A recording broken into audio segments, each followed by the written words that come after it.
Overthinking. Overthinking does not solve problems, it often creates new ones. When you think too much, small situations can feel bigger than they really are. Your mind keeps repeating the same thoughts, making you feel stressed and unsure.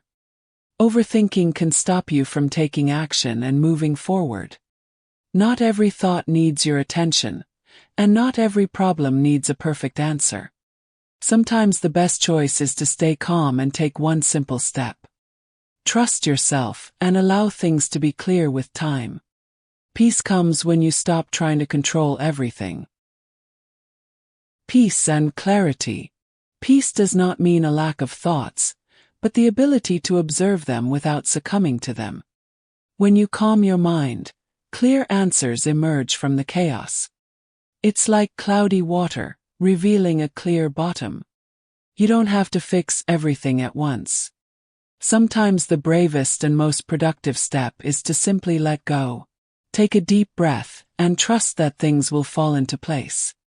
Your intuition speaks in a whisper, which you will hear only in silence.